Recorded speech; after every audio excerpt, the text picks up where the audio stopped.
Hi everybody, my name is Jerry Brown. What tips would you have for someone who wanted to improve their groove? I would say listen, you can listen to Jeff Porcaro, or you can listen to Bernard Purdy. Listen to the Steely Dan archives. Pretty much anything with Jeff. Some of the groove things of Vinny, Harvey Mason, Dennis, any of those guys. But just to be aware of the history, looking at the groove guys, even Motown stuff, in which I've been given the opportunity to play with Diana Ross, and that stuff is, I may do a slight, real subtle difference in the groove. However, the characteristic of that groove stays there, and that groove has withstood.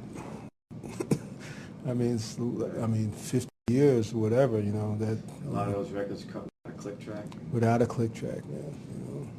Nowadays, people have it easy. They have loops to play along. Yeah, they got loops, so stuff without a click track, and it's just, it's so solid. So just get to know that history. Hi, this is Tony Roderosa, and this is my first appearance at Yamaha's Groove All Stars.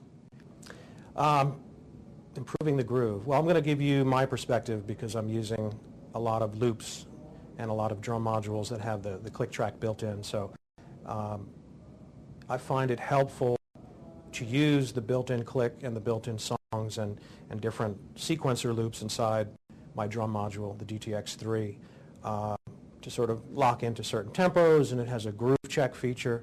But I also find it helpful to play along with a lot of 2-bar, 4-bar, 8-bar sampled loops or vocal loops.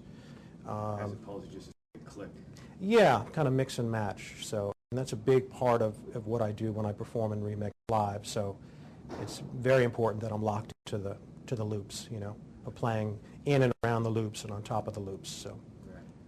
Usually push ahead, or it's different for every tune, I would imagine. Yeah, it's different from every tune.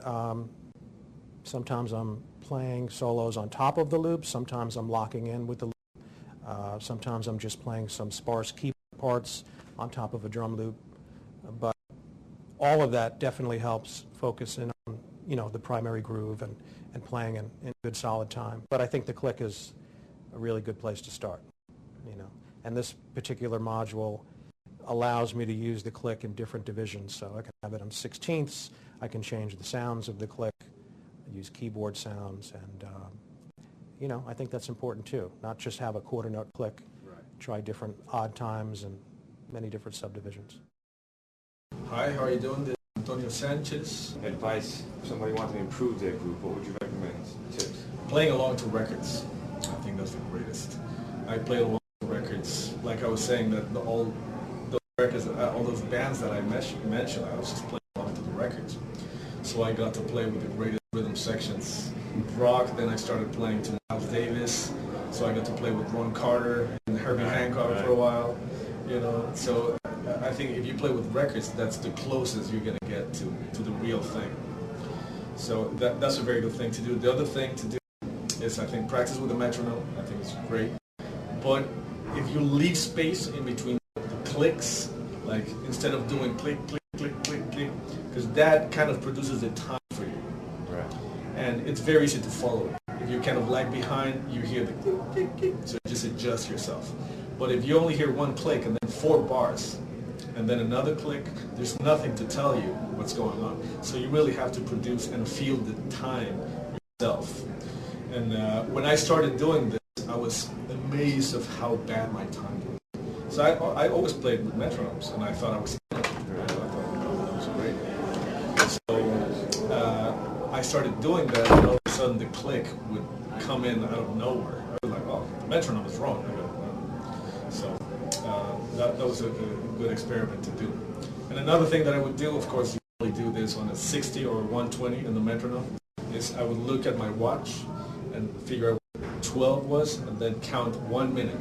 And without looking at it, just play for 1 minute, and then after the minute was over, I would look again to see the seconds where they should be. Yeah, but a lot of times they're like 45 seconds, minute 15.